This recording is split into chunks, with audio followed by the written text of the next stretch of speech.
예, 사랑은 죽음같이 강하고라는 제목으로 하나님 말씀 증거하도록 하겠습니다. 아가서의 마지막 부분입니다.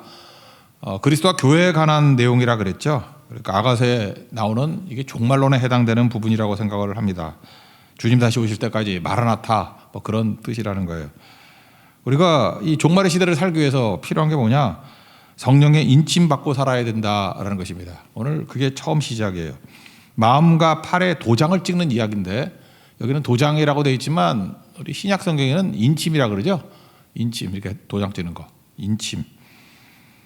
그래서 6절 그 앞부분만 보면 너는 나를 도장같이 마음에 품고 도장같이 팔에 두라. 그러니까 뭐 간단히 말해서 마음에 도장 찍고 팔에 도장 찍으라 이런 겁니다. 세상에는 두 종류의 인침이 있습니다. 아다시피 요한계시록을 보면은 사탄의 인침이 있죠. 짐승의 표 뭐 그런 거. 그 사탄의 적그리스도의 표. 요한계시록 13장 6절에 나오는데 이 마지막 때가 되면은 뭐 오른손에 이마에 표를 받게 하는데 이 표를 가진 자 외에는 매매도 못 하고 물건도 못 사고 짐승의 표다. 666이다. 그래서 맨날에 뭐 이런 이상한 영화 같은 데서 뭐 660 뭐 이렇게 머리 밀면 660 나오고 뭐 그런 거 못 보셨나요? 예. 그런 걸로 하는데 이거 갖고 사람들이 맨날 겁먹고 쫄고 그럽니다. 뭐 마지막 힘들까봐. 그래서 지금도 최근에 뭐야 베리칩이라 그런가 뭐 몸에다 뭐 칩을 넣는 게 짐승의 표다 그러고 얼마 전에 백신 맞을 때는 백신이 짐승의 표다. 또 이렇게 설명을 또 잘해. 왜냐 봐라 백신 안 맞으면 가게도 못 들어가게 하고 막 그러잖아요. 그러지 않았나? 예, 딱 봐라 이거 뭐 딱 이거다. 근데 좀 약간 억지인 것 같죠. 뭐 어떻게 보면 비슷하게 맞을 수도 있고 막 그렇다 그러면 지금 사실 중국 같은 데는 안면 인식 AI가 있다 그러잖아요. 그래서 탈북자들이 힘들대잖아. 도망을 못 친대. 안면 인식이 딱 돼가지고 금방 다 잡아낸대요. 그럼 뭐 굳이 뭐 이런 거 짐승개표 할 게 뭐 있어? 통제사회라 그러면 이미 그런 거 말고도 딴 거라도 다 되겠죠. 근데 이거 갖고 너무 걱정할 게 없는 게 우리는 구원받은 하나님의 자녀들이잖아요. 하나님의 자녀들에게 해당 없어요 이거. 한국 사람한테는 상식이고 외국인한테 어렵고 그런 거 있었죠. 자갈치 시장이 있는 도시. 우리 다 알잖아요. 부산.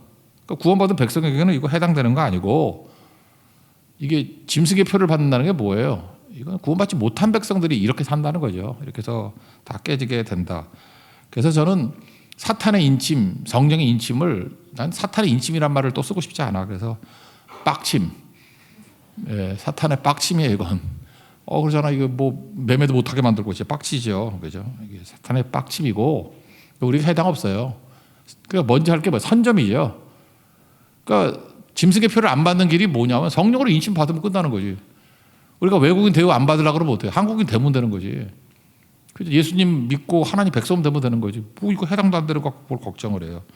그래서 에베소서 1장 13절에 나오잖아요. 그 안에서 너희도 진리의 말씀이 들어가면 곧 너희의 구원의 복음을 듣고 십자가의 복음을 듣고 그 안에서 또한 믿어 약속의 성령으로 인치심을 받았으니.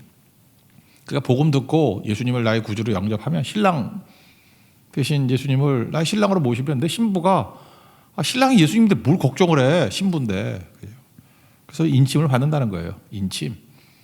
그게 성령의 인침이다. 그런 겁니다. 그러니까 선점의 원리예요. 오늘도 새벽에 잘 오셨습니다. 이유가 뭐예요? 하루 이렇게 성령 충만하게 살면 시작을 악령이 들어올 여지가 어디 있겠냐고. 그죠? 충만하게 사는 게 훨씬 더 중요하죠. 선점의 원리. 제가 뭐 눈에 여러 번 예를 들었을 건데 알코올 중독자 갱생 프로그램 해도 잘 안 고쳐진다 그러죠.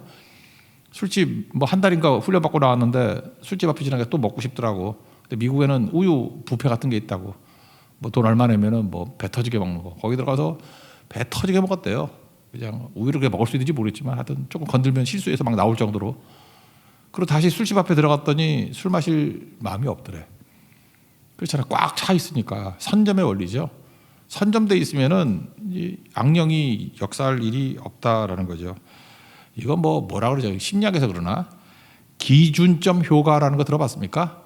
앵커링 이펙트. 이렇게 앵커가 그 배 있으면 다치잖아요. 이렇게 움직이지 말라고 뭐 이렇게 쇠고 걸그룹 같은 거 푹 내리잖아. 그러면 이렇게 무겁게 뚝 내려가니까 안 움직이죠. 이게 이제 기준점 효과 또는 앵커링 이펙트라고 그러는데 먼저 마음속에 들어와 있는 선입견을 잘 못 뺀다잖아요. 그래서 이게 아이들 가르치다 보면은 애들은 안 듣는 것 같은데 나중에 모르면 다 알아. 그죠? 그래서 앵커가 없으니까 닻을 내리지 않았으니까. 어른들은 잘 듣는 것 같은데 딴 생각하고 있어. 지금 되게 잘 듣잖아요, 여러분들. 나갈 때 물어보면 하나도 몰라. 오늘 뭐 했지? 지금 오늘 뭐 아침 뭐 줄까? 그 생각하는지도 몰라. 냄새를 맞추고. 그러니까 참 늙으면 죽어야 돼. 그러니까 이게 앵커링이 마음속에 뭐 들어간 게 많은 거라고. 그래서 성령이 하시는 일이 뭐냐 하면은 뭐지 이거 깨버리는 거예요. 그죠? 나다이 자기 부인하는 거 이게 기준적 효과라는 거거든요. 그러니까 아침부터 여러분 깨자마자 뭐 이렇게 뉴스 보고 뭐 쓸데없는 것들 이렇게 보고 하는 사람이 이게 앵커링 효과예요. 아침부터 그런 거 들어가면은 말씀이 안 들어온다고. 그래서 깨자마자 기도하고 깨자마자 나와서 말씀 들어야 돼요. 말씀으로 꽉 채우고 가면 기준점 효과예요. 앵커링 이펙트. 하나님 말씀이 나를 지배하는 인생이 되잖아요. 그래서 새벽마다 이게 중요해요. 샤캄이라고. 샤캄. 아침에 일찍이 먼저 채우는 거. 그럼 나머지는 뭐 이길 수 있다. 그런 개념이겠죠. 그래서 이게 뭐예요? 마음에 도장 찍는 거예요. 믿음이겠죠. 이게 내적인 거. 근데 팔에다 도장 찍는 건 뭐겠어요? 이거 사역이에요. 사역에 도장 찍는다. 이거는 신약에서는 기름 부음이라는 표현을 더 많이 써요. anointing. 뭐 찬양팀 이름도 있죠. anointing. 기름 부음. 우리 그 출애굽기 30장에 보면은 제사장이 관유라고 기름을 만들어 가지고 앞부분에서 제사장 관유 만드는 재료들 쭉 설명했죠. 앞부분에서 아가서에서 그 관유라고 기름이에요. 기름을 바르면은 깨끗해진다. 정화도 되지만 능력이 임한다. 그런 게 있다고. 똑같은 설교를 해도요. 기름 부음이 있는 설교는 사람을 변화시켜요. 똑같은 찬양도 기름 부음이 있으면 변화돼요. 똑같은 반주도 성령의 기름 부음이 있으면요. 그걸 듣고 변화가 돼요. 제가 어저께도 뭐 이렇게 목사님들하고 몇 분 대화를 나누고 했었는데 갑자기 생각이 나더라고. 그분이 그런 얘기를 해요. 우리 통곡 기도회. 통곡이 뭐냐면 찬송가 1장부터 마지막까지 다 부르는 찬양이었죠. 하루 10곡씩. 찬양 부르고 했는데 그 목사님도 그러더라고요. 그때 되게 많이 변화가 됐다고. 그 기름 부음이 있는 거죠.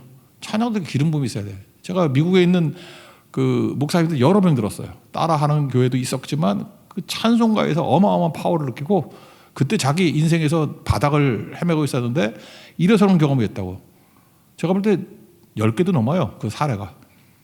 그게 바로 뭐예요? 기름 부음이죠. 기름 부음. 하나님께서 기름 부어 주시면 그냥 작아 보이는 것에 능력이 임한다는 거예요. 이게 출애굽기 같은데 뭐죠? 모세가 맨날 들고 다니는 지팡이에요. 근데 거기 기름 부음이 있었던 거죠. 그랬더니 하나님의 지팡이가 되더라. 그러니까 우리의 모든 삶 가운데 뭐예요? 이게 팔에 이게 사역이잖아요. 사역에 도장을 찍어야 돼요. 성령의 인침, 성령의 기름 부음. 마음의 인침은 뭐예요? 구원받은 확신. 그리고 마음에도 인침이 있어야 되고 팔에도 인침이 있어야 되고 그러면 능력 있게 쓰임 받는다는 것입니다. 사도 바울이 믿음의 아들 디모데에게 그런 얘기를 했잖아요. 디모데후서 1장 6절을 보니까 내가 너 안수해 주겠다. 그래서 이유가 뭐죠? 내 속에 있는 하나님의 은사를 다시 부릴 듯하게 하기 위하여. 그러니까 왜 안수기도 했죠? 기름 부음이라고. 기름 부음. 다시 불타오르게 만들기 위해서 내가 너를 기도해 주길 원한다. 그러니까 우리가 하나님 앞에서 이런 사역에 대한 팔에 도장 찍는 거, 팔에 인침이 있는 거, 이게 꼭 필요하다는 것입니다. 여러분들 믿음으로 말미암아 성령의 인치를 받아서 이렇게 악한 마귀의 위협이나 도전에 대해서 흔들리지 않는 믿음 갖기를 축원합니다. 또 하나는 뭐예요? 우리 팔에도 사역에도 기름 부음이 있어서 무슨 일을 하든지 성령과 함께 하는 하나님의 지팡이를 들고 뛸 수 있는 디모데에게도 속에 있는 은사에 불이 붙는 그런 하나님의 거룩한 종되는 은혜가 임하기를 축원합니다. 그게 그 내용이에요. 그 다음에 신랑이 주는 그 다음 단계죠. 이제 사랑이 임하게 돼서 사랑과 질투가 임하게 된다는 거예요. 사랑과 질투. 그 사랑은 내 안에 없습니다. 신랑이 주는 거예요. 하나님이 주시는 거라고요. 그래서 로마서 5장 5절을 보니까 하나님의 사랑이 우리 마음에 부은 바 됨이니, 내가 뭐 노력한다고 사랑되는 게 아니라 신랑이 신부에게 부어주는 거예요. 그냥 부어주는 하나님의 사랑이 있다라는 것입니다. 오늘 제목과 같은데 뭐라고 돼 있죠? 사랑과 질투 두 가지를 얘기하고 있어요. 사랑은 죽음같이 강하고, 그랬죠. 죽음은 무엇입니까? 피조물이 못 이기는 겁니다. 어떤 피조물도 죽음을 이길 수 있는 존재는 없어요. 근데 죽음을 이기는 존재가 누구죠? 하나님은, 창조주는 이겨요. 우리 신랑은 이긴다고요. 그러므로 이 사랑은 피조물의 것이 아니고 신랑 거예요. 하나님의 것이라고. 그 사랑이 우리에게 부어지게 된다는 것입니다. 그럼 어떤 일이 벌어져요? 피조 세계를 넘어서는 능력이 임하게 된다. 우리가 구원이라 그러죠. 우리 구원받았다. 그런데 구원이 뭡니까? 우리 두 가지를 해결 못해요. 피조물은 두 가지인데, 첫째는 죄, 두 번째는 죽음. 그래서 구원이라고 말하는 것은 두 가지로부터 구원이에요. 이거를 놓고는 신랑이 오신 이유를 설명 못해요. 죄와 죽음으로부터의 구원이에요. 예수를 왜 믿어요? 우리 신랑을 왜 따라가요? 죄와 죽음으로부터의 구원이라는 거예요. 그래서 예수 믿고 뭐 사이드자 이런 거, 뭐 좋은 직장 가고 뭐 좋은 대학 가고, 이건 궁극적인 목적이 아닙니다. 근원은 뭐냐면 죄와 죽음이에요. 이건 피조물이 못 넘는 거라고요. 근데 이걸 넘을 수 있는 구원이 신랑으로부터 오는 사랑에 있다고요. 우리를 사랑해서 십자가에 죽으심으로 말미암아. 십자가에 왜 죽었습니까? 만약 죽고 난 다음에 뭐 영혼 소멸해서 뭐 다 없어지고 뭐 그런 거라 그러면 예수님 뭐 때문에 여기 와서 십자가에 죽느냐고요. 다른 방법으로 해결할 길이 없기 때문에 그런 거 아니에요. 하나님의 아들 독생자 예수님이 죽어서만 될 수 있는, 신랑만 해결할 수 있는 일이 있잖아요. 여러분들 그런 거 있지 않아요? 누구도 해결 못하는 건데 신랑만 해결할 수 있는 일이 있잖아요. 그게 뭐예요? 죄와 죽음으로부터의 구원이라고. 그래서 예수님 오신 거 아니에요. 그래서 결국은 죄와 죽음의 구원, 이런 거를 도외시해버리고 딴 데 매달려 산다 그러면은 그건 변질입니다. 변질.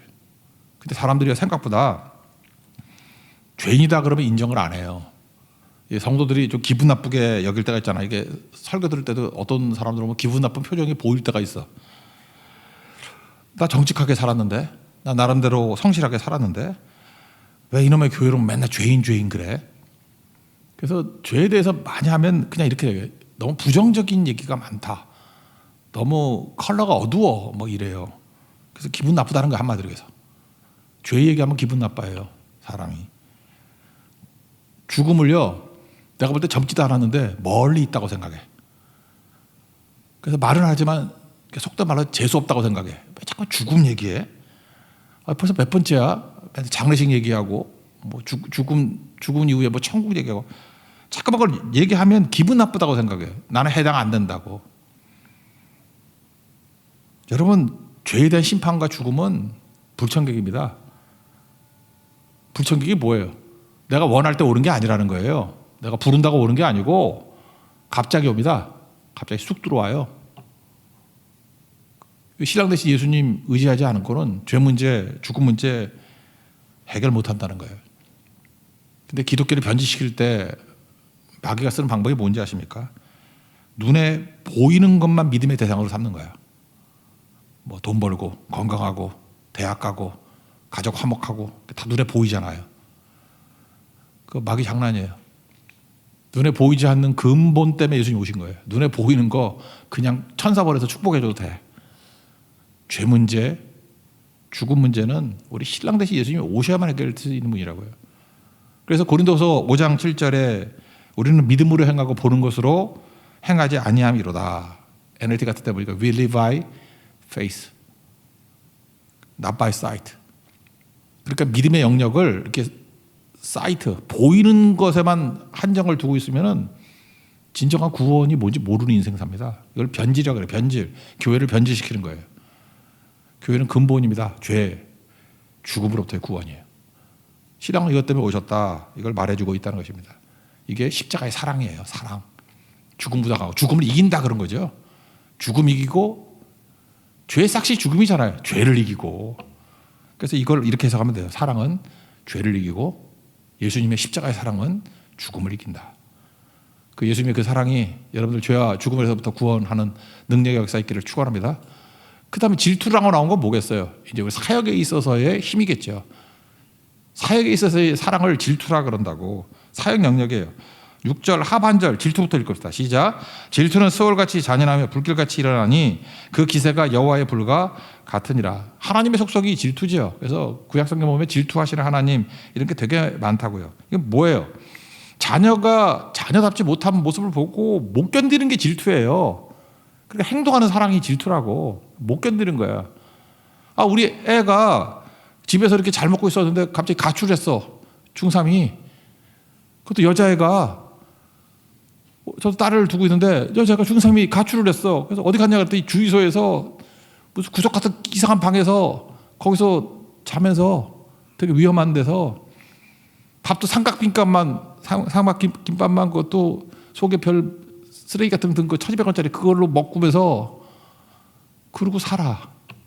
그 화 안 나는 아빠 있겠어요? 내가 너를 어떻게 키운다 했는데 여기서 지금 뭐 하는 거야? 그게 질투예요. 너 거기는 존재하자. 너 마땅히 자녀로서의 특권을 누려야 되는 존재야. 그게 하나님의 질투라고. 그러니까 분노하는 거죠. 남녀지간의 사랑에서도 질투죠. 나하고 있어야 될 사랑인데 너 딴 데가 있으면 질투심이 안 생기나. 그 드라마 대행사, 요즘에 짤로 많이 보기 때문에 제가 얘기하는 거예요. 거기 보니까 여자가 그 뭐 재벌집 딸인데 손나은이, 그죠? 이렇게 재벌집 딸 이름 뭐라 나오죠? 강한나로 나오나? 근데 거기 박 차장이라고 되게 이게 스마트한 자기 부하 직원이 있어. 좋아하는 것 같아. 그래서 흔히 아주 음욕이 가득한 눈으로 쳐다봐, 여자가. 남자가 그렇게 쳐다보는 거는 내가 자주 못 봤는데 여자가 또 그런 눈으로 쳐다보는 건 처음 봤네. 그랬더니 혼잣말 하는 게 나와요. 근데 그 너무 마음에 와닿아. 나 어저께 계속 내 마음에 쾅쾅쾅 때렸어. 넌 딴 년에게 못 주겠다. 그 대사가 너무 찰져, 그죠? 씩 웃으면서 넌 딴 년에게 못 주겠다. 너무 좋다는 거죠. 그게 질투예요, 질투. 딴 사람한테 줄 수 없는 거예요. 내가 너무 사랑하기 때문에, 너무 좋아하기 때문에 도저히 딴 년에게 못 주겠다. 하나님께서 그래요. 내가 도저히 넌 마귀한테 못 주겠다. 건져내는 사랑이라고. 그게 질투입니다, 질투. 질투는 뭐 대표적인 질투하는 하나님을 만족시킨 사람 비느하스죠. 민수기 25장 이스라엘의 집단 범죄의 대표적인 사건 아니에요. 그죠? 이 발람 선지자한테 속아가지고 모압 여자들하고 그 집단 혼음을 했던 사건 아닙니까? 민수기 25장. 근데 아무도 이 죄에 대해서 뭐 분노하는 사람이 없어요. 근데 비느하스가 누구냐면 아론의 손자, 그러니까 엘르아살의 아들이에요. 그러니까 아론의 손자, 엘르아살 그 아들이 비느하스예요. 아론의 손자가 내 질투심으로 질투하여 하나님 이스라엘 자손 중에서 내 도를 돌이켜서 내 질투심으로 그들을 소멸하게 하지 않게 하였도다. 칼 들고 삼천에 죽여버리잖아, 음행했던 사람들. 그래서 여호와의 진노가 거기서 멈추죠. 그걸 뭐라 그래요? 하나님 대신 뛰는 거죠. 나의 질투심으로 뛰었다, 비느하스. 그래서 그런 구호도 있잖아요. 비느하스에 일어나라. 하나님의 사랑의 마음을 가지고 뛸 수 있는 거. 예수님도 그랬죠. 성전이 아버지 만민이 기도하는 집인데 이거 장사하고 난리치고 있으니까 막 뒤집어 엎어버렸죠. 그게 여호와의 질투심이라고. 다윗도 그랬죠. 뭐 골리앗이 막 하나님 욕하고 그러니까 이 할례 받지 못한 놈이 살아계신 하나님을 모욕하느냐, 그게 하나님 질투심이에요. 바울도 그랬죠. 아테네에 갔더니 거기에 우상이 가득한 것을 보고 마음에 격분하여. 이게 바로 뭐예요? 하나님의 질투심. 우리 교회가 뭐 제대로 기도도 안 하고 선교도 안 하고 이런 모습 보고 뭐 요즘엔 그런 거야. 그러면 안 되죠. 이게 여호와의 질투심이 일어나야죠. 저는 사역자들, 요즘에 뭐 신학교도 뭐 비달되는 데도 많고 뭐 1대1이고 그렇대. 그리고 전도사님들이 교회 사역은 안 하고 쿠팡 가서 뛴대. 교회에서는 얼마 주지도 않는데 쿠팡 뛰면은 뭐 400-500원 주고 그런데요. 그런 거 들으면서 이런 거 화가 안 나? 나는 분노심이 생기는데 굶어 죽더라도 주에 사역하겠습니다 하는 사람들이 나와야지. 이건 맨날 주파나 튀기면서 돈에 끌려간다 그러면 그 사명 다 이런 거 아니에요? 지금이 진짜 사역자가 나올 때죠. 진짜 사역자가 나올 때죠. 이제 동강이 신학교 갈 건데 쿠팡 뛸 것 같지는 않죠. 동쪽이 빛인데, 그죠? 저 말려 죽을 때까지 기도시켜야 돼. 그죠? 기도하고 하나님의 유능한 종들이 일어나서 그 다음 세대 책임질 수 있는 능력의 종들이 돼야 돼요. 기도해 줘야 돼요. 밥만 먹지 말고요. 가서 기도해 주세요. 기도. 능력이 임하게 해달라고. 힘이 있게 해달라고. 그 다음에 우리 사역자들이 일어나게 해달라고. 그 여호와의 질투심이에요. 사역이죠, 사역. 여러분 선교 가서도 여호와의 질투심이 있는 사람이 분노심을 가지고 증거할 거 아니에요. 이 마귀가 다 무너뜨렸구나. 난 지난번 선교 가서도 화가 났는데 120명 되는 교회가 다 깨져가지고 20명 남았어. 여호와의 질투심이 안 생겨요. 마귀가 장난을 해도 엄청 장난을 했구나. 어떤 교회를 갔더니 리더십이 분쟁이 일어난 거예요. 아니 코로나로도 그래도 힘든 건데 싸움이 벌어진 거야. 누가 주도권 잡냐 하고 리더십에 다툼이 일어나가지고 어떤 목사님은 뭐 낙심해가지고 멍 때려서 우울증 빠져가지고 몸무게 15kg 빠지고 금식에서 빠지면 내가 좋겠어. 근데 마음에 상처를 입어가지고 그래서 위로는 해주지만 또 느끼는 게 뭐예요? 그 배우의 장난치는 마귀의 장난들을 보면서 야 하나님의 교회가 지금 이렇게 처참한 공격을 당했구나. 또 어떤 교회 보면 막 기도로 부흥했던 교회들도 있어. 막 일어나고 우리 약한데요. 뭐 마약했던 목사님 교회 원래 맨날 무시하고 그랬거든. 근데 주님 의지하니까 더 부흥이 되고 어떤 암 걸린 목사님 머리카락은 하얘졌는데 불구하고 또 주님 겸손하게 의지하니까 하나님 은혜 주시고 그러니까 약한 자들에게 은혜 주신다는 게 나타나잖아요. 이게 사랑과 질투예요. 여호와의 사랑과 질투로 하나님의 사역을 잘 감당하는 하나님의 거룩한 종 되기를 축원합니다. 그래서 그 다음에 나오는 얘기가 뭐냐? 이제 일상을 통해서 헌신 동행해야 된다는 거예요. 교회는 전도와 양육이 있어야 된다. 이 전도할 때는 새 생명 탄생하는 게 문이겠죠. 그냥 새로운 문으로 성도들을 들어오게 만들고 포도는 교회니까 들어오게 만들고 양육은 여기서 뭐 좀 말하기도 그런데 뭐 유박이라고 표현된 거니까 양육이에요. 양육. 젖을 먹이니까 교회는 전도와 양육이 있어야 된다. 여기 작은 누이라고 되어 있는 것은 어린 아이 여자죠. 어린 여자. 신부까지 되지 못할 어린 여자. 이거 고린도전서 2장 3장에 보면은 세 종류 크리스찬이 나오죠. 영에 속한 사람, 신령한 자, 영에 속한 사람, 그 다음에 육에 속한 사람. 믿는 사람은 영에 속한 사람, 믿지 않는 사람은 육에 속한 사람. 근데 그 중간에 애매모호한 게 육신에 속한 사람이라는 게 있죠. 믿는데 사는 꼴은 믿지 않는 사람과 똑같이 사는 거. 이걸 뭐라 그래요? 여기 있는 작은 누이. 그러니까 믿는데 자기밖에 몰라.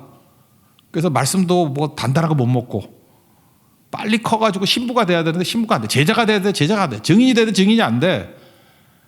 그냥 예수를 10년 믿었는데도 불구하고 자기밖에 몰라.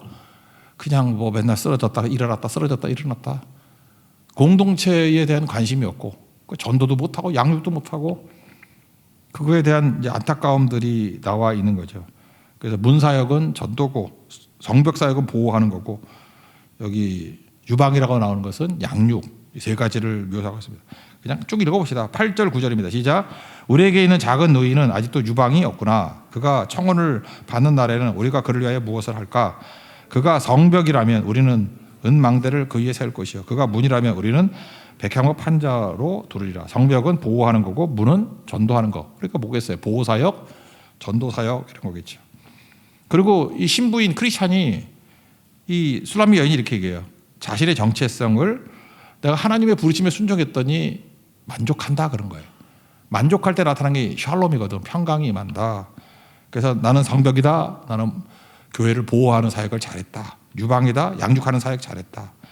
나는 그가 보기에 화평을 얻은 자 같구나. 마치 사도 바울이 아그리파 왕 앞에서 결박당한 거 외에는 너도 나처럼 되기를 원한다. 그런 게 있죠. 그거하고 똑같은 고백이에요. 그게 10절입니다. 10절 읽겠습니다. 시작. 나는 성벽이요 내 유방은 망대 같으니 그러므로 나는 그가 보기에 화평을 얻은 자 같구나. 결박당한 거 외에는 나같이 되기를 원한다. 그리고 마지막에 나오는 게 뭐냐면 이렇게 교회가 사역을 잘하자는 거예요. 그죠? 이렇게 전도도 하고 양육도 하고 보호도 하고 그러다가 마지막에 가서 뭐가 있어요? 심판이 있는데 심판이라 안 그러고 뭐라 그래요? 우리 하나님 백성이니까 결산이라 그래요. 결산이 있다. 결산이 있다. 여기 성경에 나오는 바알이라고 말하는 것은 바알 신도 있지만 바알이라는 원래 뜻은 아버지예요. 바알은 아버지, 주인 그런 뜻이에요. 주인, 아버지.